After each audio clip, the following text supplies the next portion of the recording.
Now, I couldn't compress the golf ball until I made this one small, easy tweak. And that tweak was all about how I moved my chest in the downswing and how that related to my wrist angles being delivered into the golf shot. So we see so many amateur golfers struggle with their compression and how they're delivering their wrists into the golf ball, but that's all due to their upper body. So here is a little tweak that I made that's going to help so many of you with a really good drill to target this. So back in the day, this used to be me, this ball flight here. So I'd fall away from the golf ball and I would present a really extended left wrist. So I'll be coming back down in that downswing and doing this going through the shot. So as soon as my upper body moved on top of my right leg, my wrist started to throw into the shot because I was getting further away from the target, moving back. So something had to accelerate to get me going into the golf ball. And that was my wrist, my left wrist would get in that nasty extended position.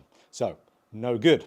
So that's where I'll really suffer with really high shots, as we could see there with my 8-iron 124 yards way to the left, because when we extend the left wrist going through the golf ball, we can see the club face would close down on you. So I used to do that chronically. Now, I could sit there all day long. Let's do another one. Chest falling back. We're gonna see, again, a real extended left wrist, as we can see there with the hack motion on. So, tiniest tweak. Now, in reality, it looks like the tiniest tweak, but it feels like you're moving a mile. So my change that I made was getting this chest to feel like it's getting on top of my left leg as I start moving down. So for someone moving here, you need to feel like you're doing the opposite. So chest on top of the right leg, the opposite would be chest on top of the left leg as an exaggeration. But as I did that, my upper body stayed on top of the hub of my lower body. So then as I continued to rotate, my wrist angles remained nice and neutral, even a little bit leant forward with there. So if I hit a bunch of shots here, we're going to see one from ball flight and two from the actual data from the hack motion of how consistent this compression gets. So we're going to see distance improve quite a little bit, and we can of course see the accuracy, but we're going to see I'm not trying to do anything with my wrist angles to create that shaft lean to get that nice compression. It's all about my chest here. So let me hit a flurry of shots. So here we go. So just getting my chest forward on top of my left leg as a feel, and we're going to see pretty much immediately a bit more speed. So there's a nice one in there, so we can see nicely in the green numbers when it comes to impact. Hack motion just being that little bit into flexion, which is going to create shaft lean, create compression. Again, wasn't trying to do anything with my wrist angles there. It's all about moving my chest on top of my left leg. Let's do another one. So we go a nice little one there, maybe a little bit, tiny bit right to the line. But again, nice spot. Again, a couple more. Let's do two more just so you can see. I'm not doing anything with my wrist angles. I'm just trying to get my chest feeling like it's on top of the left leg and moving towards a target, which gets me shifting, gets me rotating, gets me as a byproduct, getting shaft lean. And we're going to see you don't necessarily have to manipulate what your wrists are doing and hands are doing for the golf ball to create compression. So we go, there's another nice one.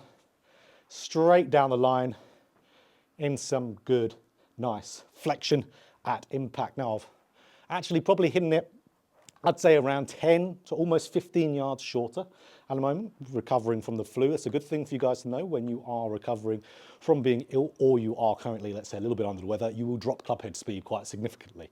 So even here with me just really having good pivot movement, compressing the ball nicely without creating good angles. There's another one, that felt very nice. That's a bit more where we would want it to be. Brilliant. As we can see again, lovely, nice positions on the hack motion. So really important to get that chest moving forward, or feel like it's moving forward, to keep everything with weight shifting, to keep the body turning. As a result, that's going to keep the angles of your wrists. And here's a good drill that I did that really helped for it. So guys, here is my drill. So my drill was all about, one, getting our hip tilt into a good place, and with a feel of the chest at the same time. Because what I struggled with, which was really the root cause of why my upper body backed up a little bit too much, was my left side of my pelvis just raised up a touch too much as I was moving down. That was a little bit because of the left side weakness, because of my cerebral palsy. That would happen as a reaction, but I could still do the movement. So with this stick, I was just trying to get this stick to go down and turn in the downswing. So it's true, I talked about quite a lot recently on the channel. But as you can see, as I do that, the chest stays more on top of the middle of my lower body, so my belt buckle region, which then, of course, having that stick go down, keeping the tilt and turning, gives me that rotation. And what also does that rotation have a byproduct of? Creating good shaft lean, so good wrist angles. And of course, if we've got something like a hack motion on, which there is a link in the description, if you want a good discount code for them. So if you've got the data of your wrist, and let's say you're somewhere like here, Teeter Green, South Ayrshire in Scotland, where it's a brilliant TrackMan facility, you can see all your numbers really nicely, then you're practicing as good as you possibly can. You've got data from the wrist, got data from the TrackMan. Brilliant. So if I did this in combination with feeling like my chest is staying on top of the left leg, which a lot of players try to do as kind of like a low punch feel, which for me, I was hitting these high swipey left shots. So a really good one to get yourself into those good compressed positions. So as we can see there, really nice driving ball flight, maybe a touch of draw on that. That's still just going to catch a piece of the green, very, very nice. If we look at hack motion, brilliant. We can see I was in that nice, having that flexed position, which is going to create some shaft lean. So really the main important thing here, guys, which is a really good lesson, is to create shaft lean, to create compression. It's actually got very little to do with the manipulation of your wrists. Like we said, it's all to do with how you move your body. If you are rotating and shifting, you're going to create that shaft lean, albeit if you've got a nice square club face before impact as well. If you do anything that moves you away from the target, slows down your rotation, gets the weight onto the trail side, your wrists are going to throw and they're going to fire like they did for me. You're not going to compress it. You're going to hit it as weak as anything. So stick going down and around, keeps the tilt, keeps the upper body moving forward. Feel like that chest's on top of the left leg. That was a very, very nice strike there. So I almost feel like I can take my right leg off the ground. There's almost no weight in it. Again, nice, lovely one there with a hack motion in the green in that nice shaft length position. So there is actually one more drill that you could do alongside with this. And this other drill here is great for guys who, let's say, have the tendency to get the club going a little bit out in front of them. As I know a lot of players out there, as soon as they try to do anything that adds a little bit of rotation, their club gets a little bit out in front of them. So this is a really good one because this is a little bit almost stack and tilt of a drill for you guys out there familiar with that type of technique, because it keeps the weight pretty much on the left side the entire time. So what we do, we want to set up to the golf ball with this drill with the right foot way back. So we're really dropping that right foot back to where I'm on the toes of my right foot. So I can't really put any pressure back here. So if my chest falls back with my toes, let's say on the right foot there, you can see I'm going to really lose my balance. I'm going to drop back more. My body won't really want to do that. My subconscious will want to keep me in balance.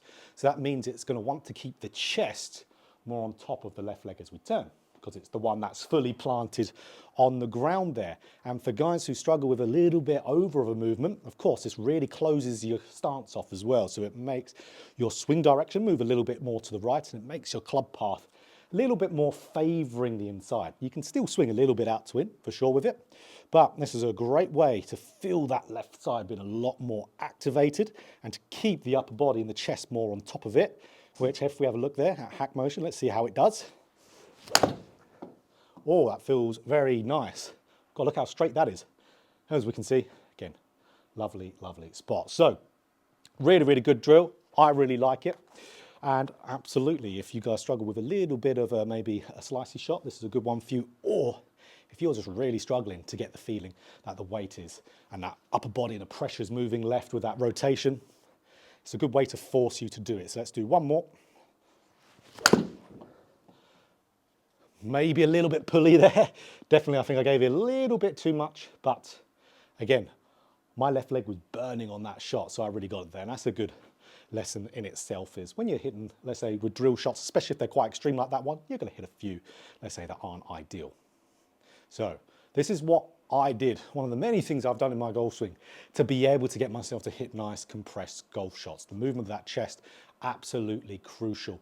Playing into it with the root cause issue with that lower body, the tilt, lifting up, upper body falling back was absolutely key. So if you're struggling with compression, look at that chest. Is that chest falling back, or is it moving forward to get you shifting and turning to naturally create shaft lean on its own?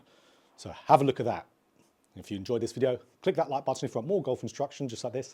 Hit the subscribe button, hit the bell button too, to be notified every time I put out a video.